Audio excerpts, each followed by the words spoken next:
So there are two corollaries of homotopy lifting property which we want to record. So the first corollary is you have a projection map, this projection covering. Then for any y in y, we have an injective homomorphism of the fundamental groups. The fundamental group based at y, this injects into this fundamental group which is based at p of y. So what do we want to essentially prove? What we want to show is that, say you have two loops, u and v, they are based at point y, and this is space y. So you project them. When you project them, you get two loops again, p of u and p of v in space x, and p of u is homotopic to p of v. So this would imply that u is homotopic to v, and that basically gives us the injection, yeah, because homotopy here in at p of y, so this point here now is p of y, so this is space x. So homotopy based at p of y is implying homotopy at this point y. So we have to show this. So we have to do nothing, just use the homotopy lifting property. You have p of u is homotopic to p of v. This is your homotopy h. You lift it to h tilde. The only thing you have to make sure is you put the second point, this is the interval, so the first point is say t and the second is s. So this t will determine going around this loop. So this is going around the loop, and the second is for the fixing the point y. So h tilde of 0s is y. So you thus have h tilde of t comma 0 of u as u of t, because you start at y and you end at y. So h tilde of 1 comma s is y, and similarly h tilde of t comma 1 is v of t, because both of them start at this point y, and we have fixed the second coordinate as y. And they are just the liftings of p of u and p of v. So you are saying h tilde of t0 is u of t and h tilde of t comma 1 is v of t, because they are liftings of pu and pv. So that is the first corollary. So the second corollary is that again you have this covering projection.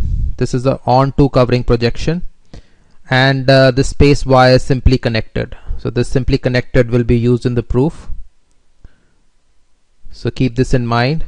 Then for any x in this big space X, there is a bijection between p inverse of x and the elements in the fundamental group of space X based at this point small x.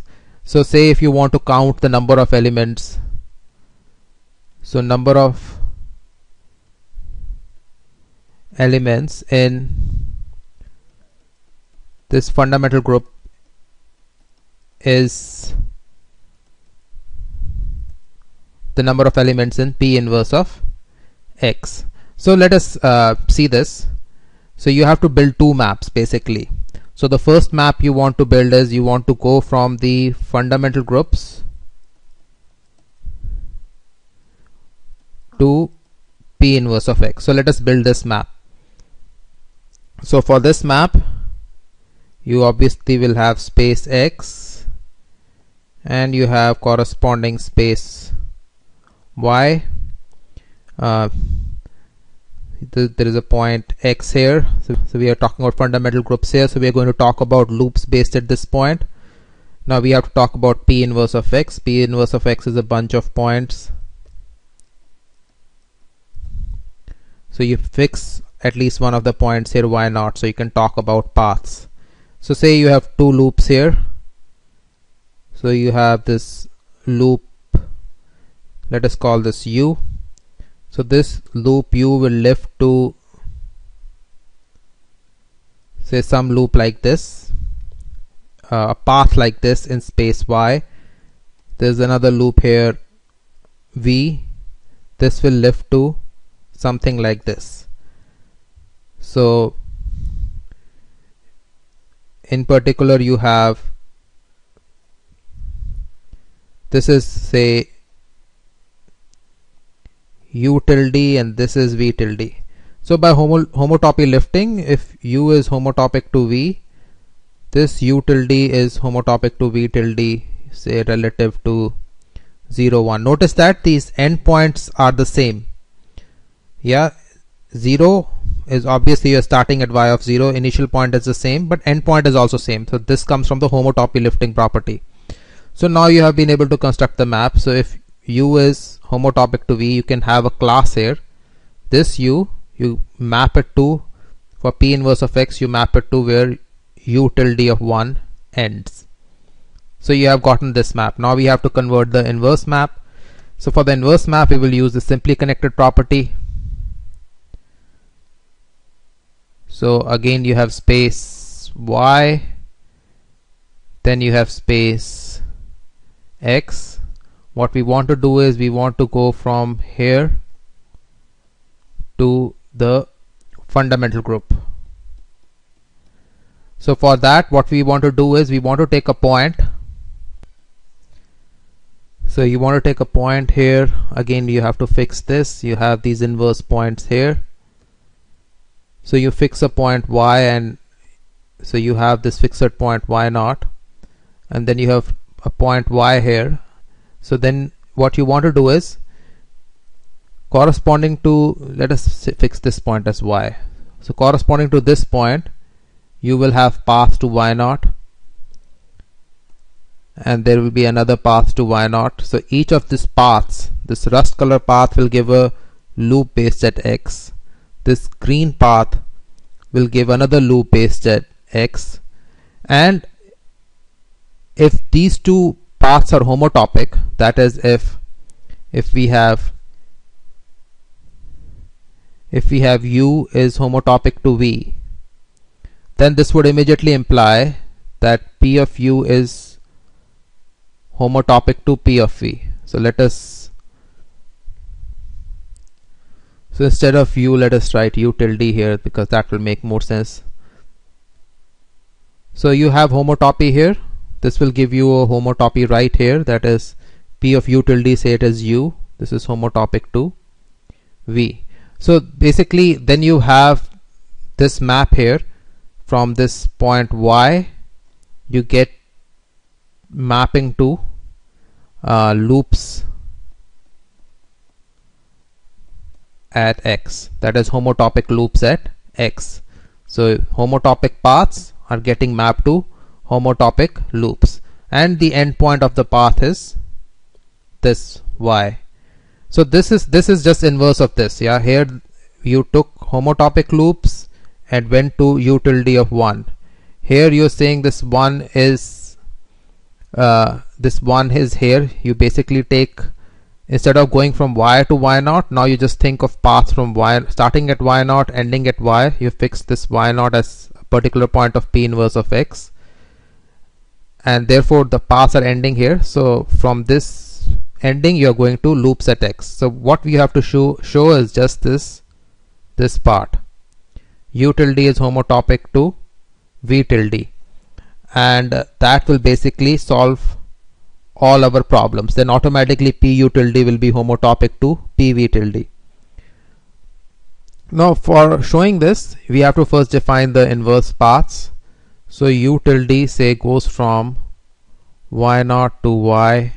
So inverse path we will write as goes from y to y naught. Similarly for v tilde, goes from y naught to y, and v tilde inverse goes from y to y naught. So let us see this. So v tilde is homotopic to, you first travel v tilde, you end up at point y, just remain at point y. So this you can rewrite as,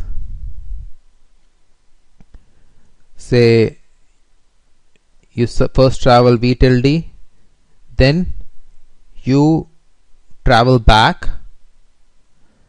So v tilde, you end up at y, then you go back to y naught, and then you travel u tilde and you come back to point y. So you end up at y, then you go back to y naught, and then you come back at y. So first travel this, then travel this, then travel this. That's why we have dots here. So this is equal to, if you first travel v tilde and then v tilde bar is basically same as staying constant at point y0 and then traveling u tilde. So this is homotopic to u tilde. So all of these paths are homotopic. So we get v tilde is homotopic to u tilde. And this will basically imply that pu tilde is homotopic to pv tilde, and this will give us this inverse map.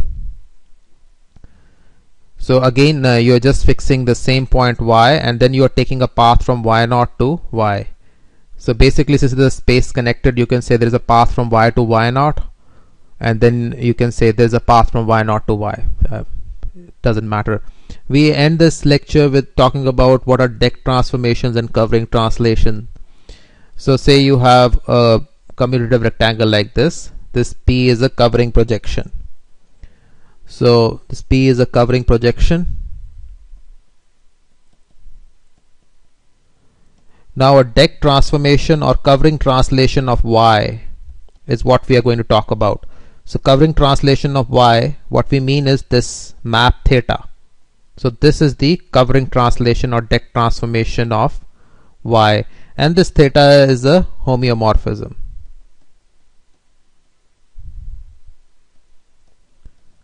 And this triangle should commute.